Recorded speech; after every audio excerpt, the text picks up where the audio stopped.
This is IBM Museum.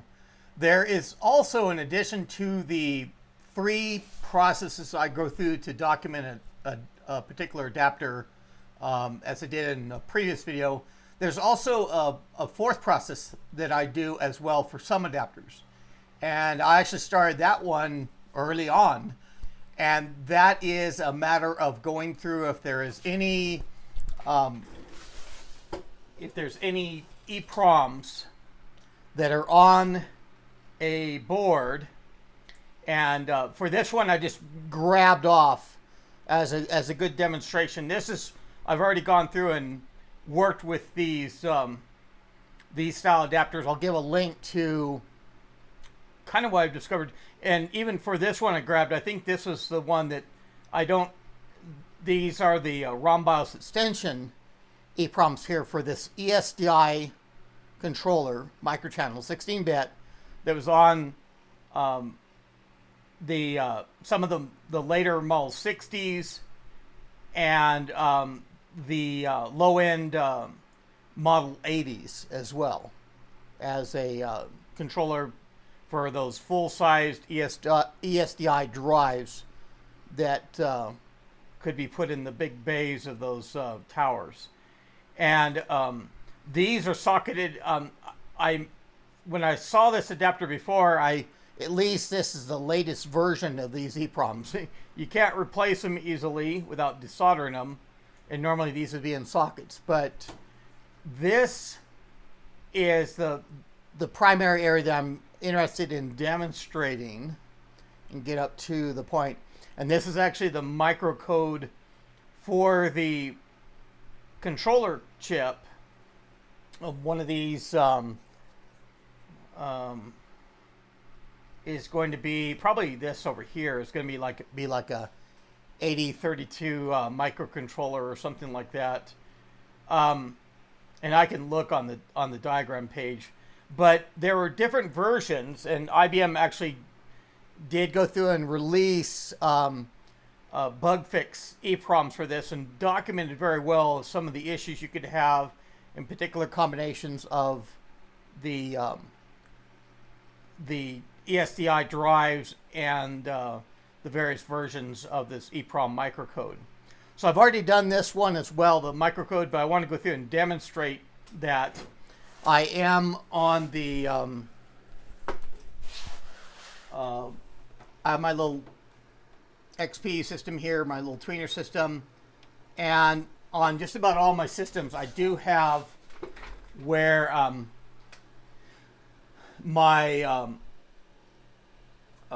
have my EPROM reader with the interface on those systems.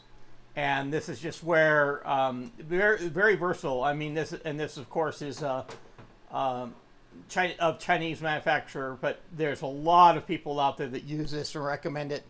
And it's the TL8662 Plus, and very, like I say, very easy to find information on it out there. I'll have to see how well that foil kind of sticker shows up on the bottom of this. And the biggest downside for me actually on this one, and there are just a couple, I'm having to make a little modification to read some of the EPROM chips that they use for a Model 70 planar. They have just where they swapped two of the pins on there, and I'll make an adapter that this is surprisingly not programmable. Those EPROMs are not in use, but these guys pride themselves on the number of EPROMs and other chips that they support. And of course, it supports more than just the EPROM side. And it's just a matter of going through, getting the EPROM out, and I may have to even put on some my glasses here just to go through And you know, we want to be careful. Pin 1 orientation. It's got that notch on this end. And you know, you can read even the FRU that's on the chip. And a lot of time I save these images as that FRU. It's just an easy way to track them. And Major Tom on his site goes through and offers them that way. So we'll go through and pin that down. And so, say I may have to pull on up my glasses. I know if we're getting into the programmer. And this is a 15F6807 is the FRU. And I'll probably look, because it's not really visible on there as far as what the EPROM capacity is. So I'll probably look on the page, and I can pull up that page here. What I'm talking about, I do have it captured, and it's the second chart, the one that shows the you know, the different versions. It's got even listings of the 6 versions there. And I went through, and I was actually going to do it in software and go through there. It's supposed to be a way to determine the microcontroller version in software. You just query the adapter. A little bit of code that I would have to develop.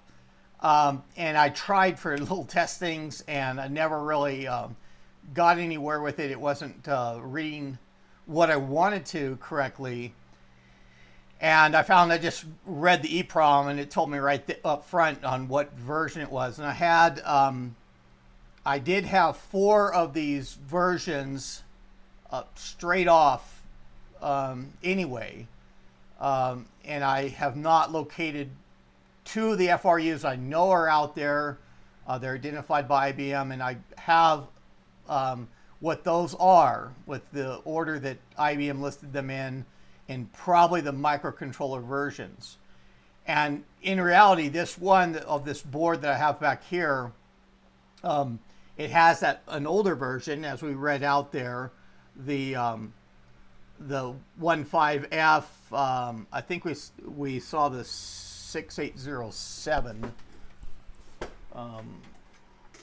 chip, and I guess I have they loaded in the 6807, and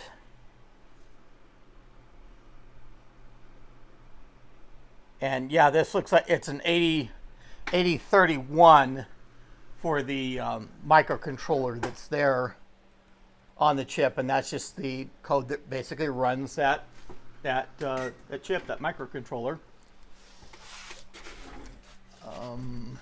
So let me look through on this page, and up above is the in fact, okay, it tells enough here.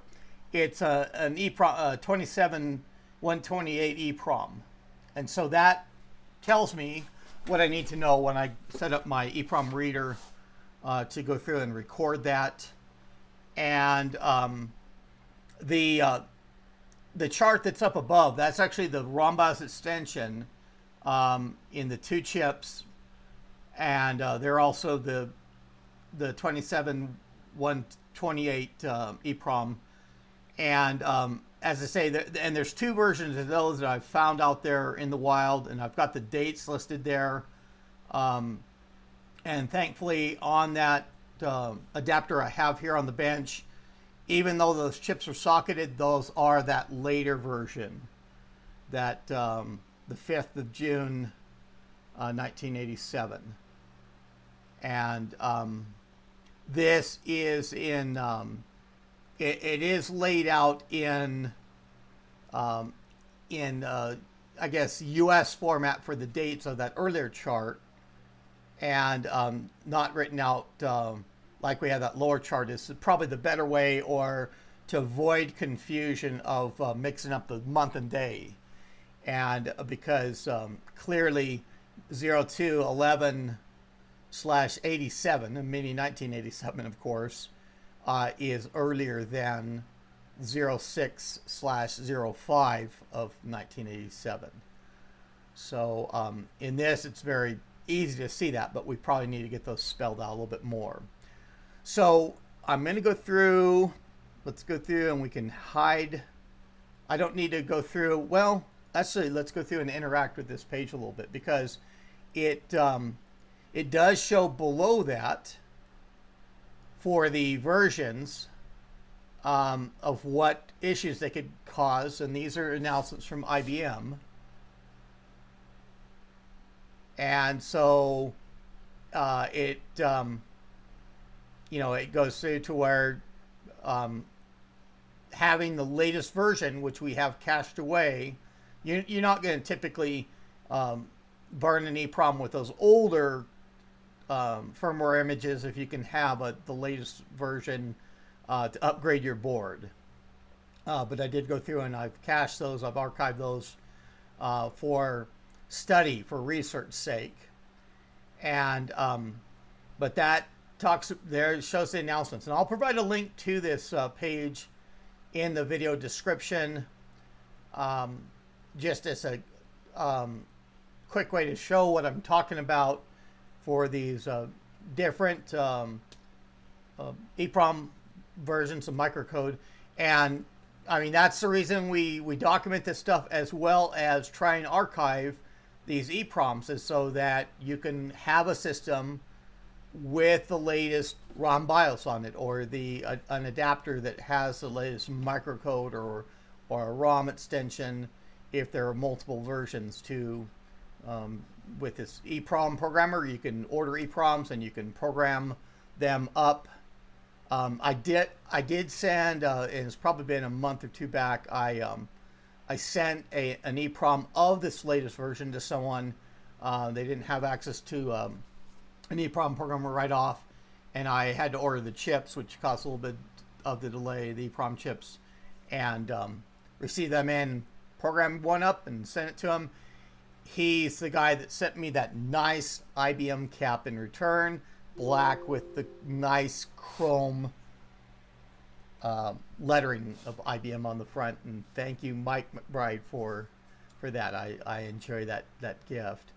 I should have worn it for suited up and worn that for the video today, just for a little bit of context too, maybe. So we've got the EPROM loaded up in there, pin 1 up there closest to the handle, and it's effectively justified in that socket towards the pin 1 side. That's 40 pin, it's able to handle 40 pin devices, but for that 32 pin, it just fits in the end of that for the correct thing. And we will go to our system, and I can even go through and I can hide my internal webcam. We'll get to the point. And I don't know, it's been a while since I've used the programmer on this. I think I have a new enough a version, but it'll warn you a lot of time if there's an update. And even every few updates you go through and you have to flash the external programmer device that's on that end of that USB cable. So it gives me information when it starts up. This is and it's telling me, it's even blinking for that update available. I'll probably do that at the end of this process, just to kind of show what that is. And I actually once I download that to one machine, I save and install that. I just save it to a USB drive and transfer it to all the other systems that I've got that have that that I run the EPROM programmer on. And it tells me the model, the TL8662 Plus, and all the software version, firmware version that's on there. And I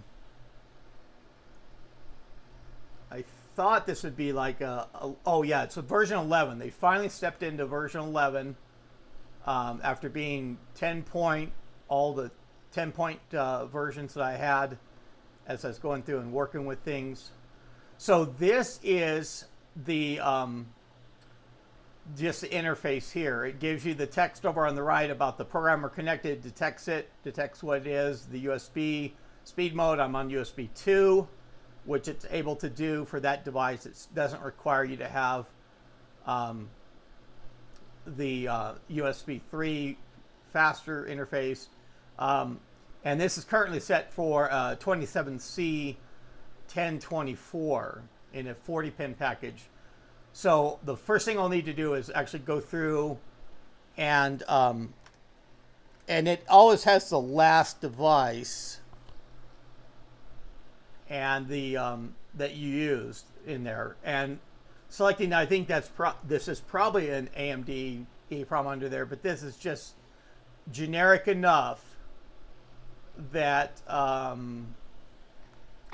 and we'll have to go through and okay, and it's got that first selection is good. I was saying 32 pin earlier. I guess that is a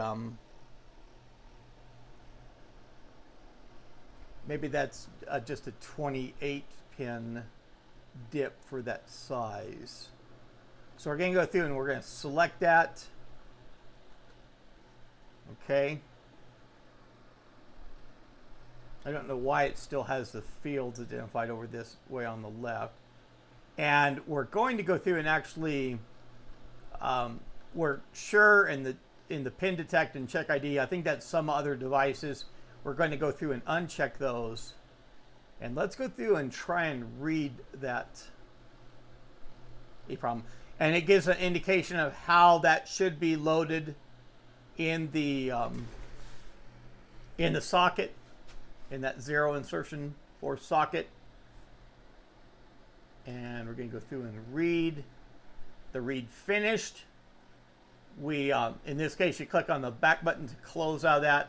And you can even see the text in there where it identifies inside. And it's a different internal identification than what it is on the exterior of on the label of the chip. Labeled as the 15F6809 internally. Copyright IBM 1988 version 0005.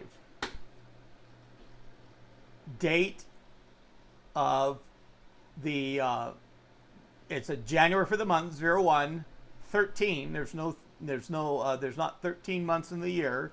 So we're January the 13th of 1988. Just as a confirmation of that information on that chart that I showed earlier. And after I've read it, I would go through to save that away. And it puts me in the last directory I was in. And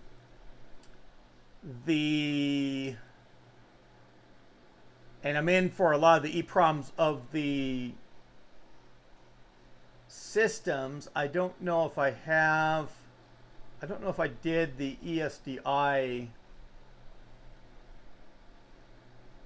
Probably not on this one. I even have the older versions, so you can see of that XG Pro as I went through and transferred around the system. So we're going to go through. I'll actually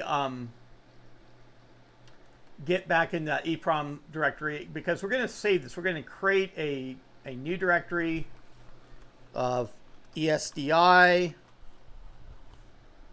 and we can even probably go. I'll label that as 6080 ESDI. Just meaning the ESDI controller that go on the Mul 60 and Mul 80. So we've created that new directory. We go inside. We're going to replace this generic name and to just use the external identifier on the chip of that 15F6807. 7. Just going through and confirming. Yep. That's what it's labeled as. And it's going to say that it's a bin file with the bin in capital letters. So we're going to go through and we're going to save. And it tells us it's been saved. And I would go through the same process that I documented on the when I image the diskette or scan a manual, where I would go through and I would FTP that to Tom. And clearly he's already got that on the page. But I, in that instance where it'd be some new EPROM that I'd read, I would go to the FileZilla client that I have there and transfer that over to Major Tom. So that is a basic rundown of the program, and going through and reading the EPROM on there. I will, I can go through and put it back in the adapter. Let's go through for this NUS that an upgrade is available, just to show that, because this is a little bit of navigation through Chinglish, the Chinese English, for some of the stuff. And this should bring up Firefox, since that's the default browser. Goes to their page, and we go through, and they've actually got it down here for the this link of the TL8662 Plus application software. And they've gone through, you can see the IC support list, and they will tell you on how much of those products. It's just an amazing list of products that they support. So let's go to the correct page for that. They've even got an instruction manual there now. And so this being probably a little bit confusing, they do have the user guide there linked. Again, I went through for, I think I'm typically going through for download from local server for the kind of the number 2 option.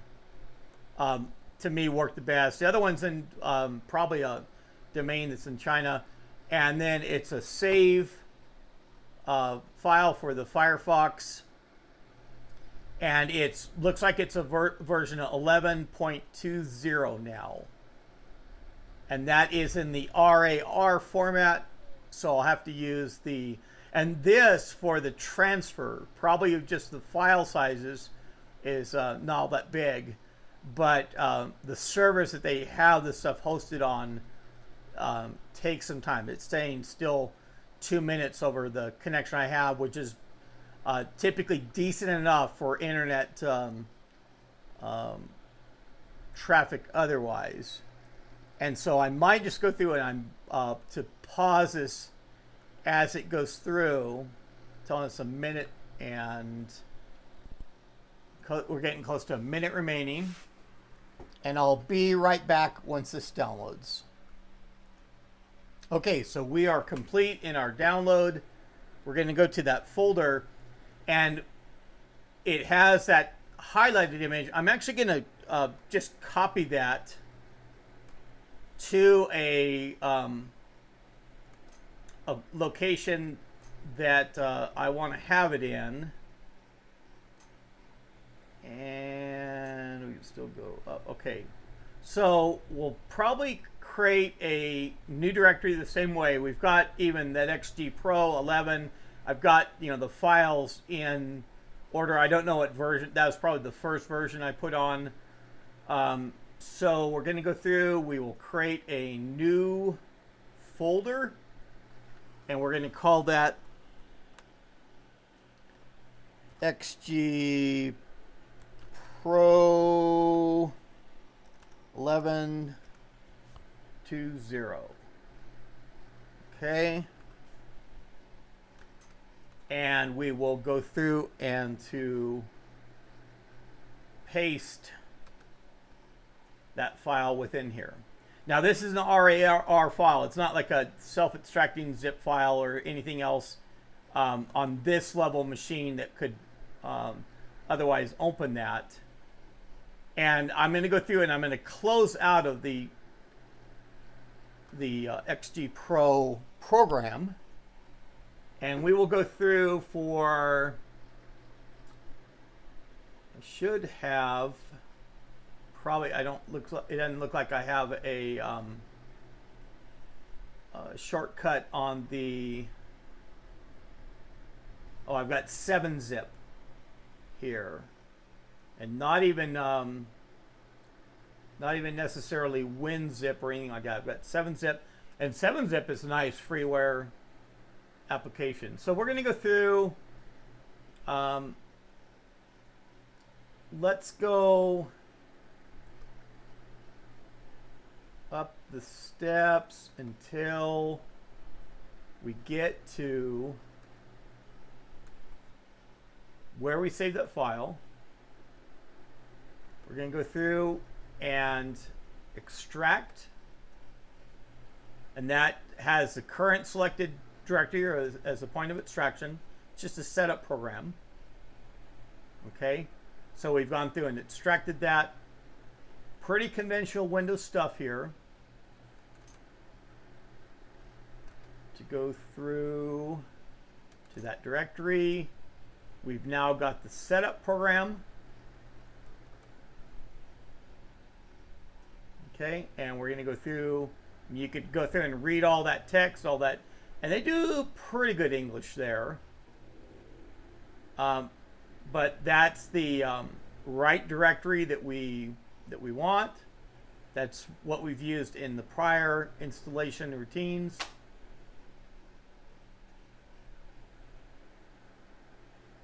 Okay.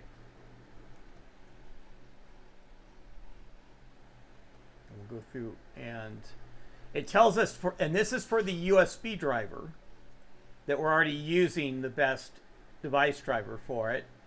And so we can just select no there. We already have that in place. And it tells us it's ready to use. So we do finish. And we can go through for our XG Pro link on the desktop. And this, since it's a new installation, it just goes through, and I think it probably selected a generic device there. And they've gone through and they've added quite a bit more throughout time. We notice we don't have that blinking update as available, and now it tells us the app software version 11.20. Whatever new features that gives us for this program, and they go through.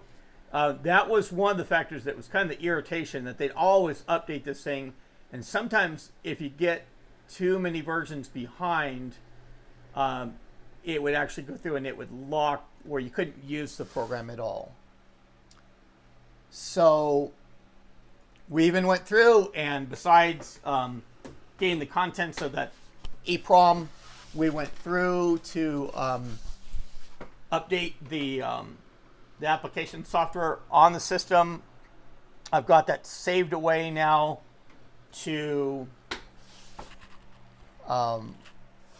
be able to transfer to my other systems. I also use that EPROM programmer on USB, so it's nice and easy to take that around to my other systems and just plug it in there.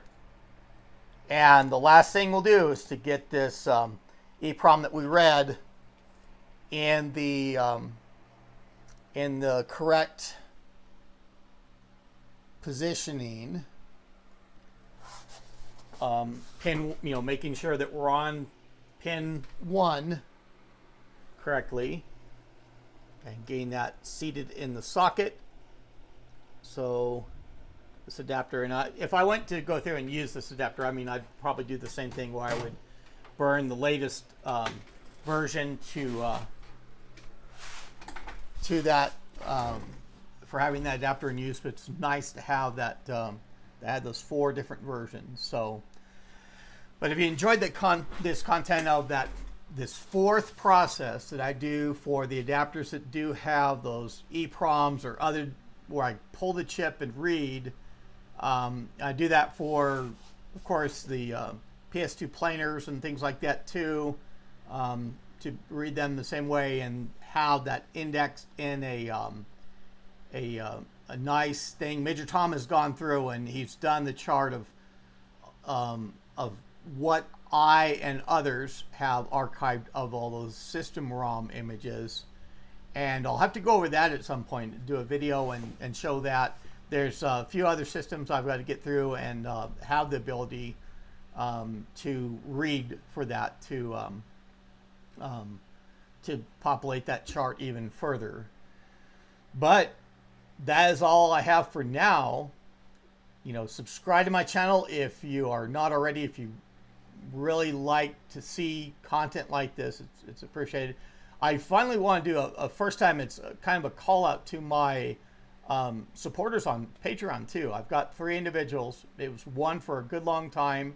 I knew and interacted with him and you know, he was being that cheerleader for me. That's great. He has his own YouTube channel, and I think that his channel is getting close to 1,000 subscribers now. He certainly is on track to do that.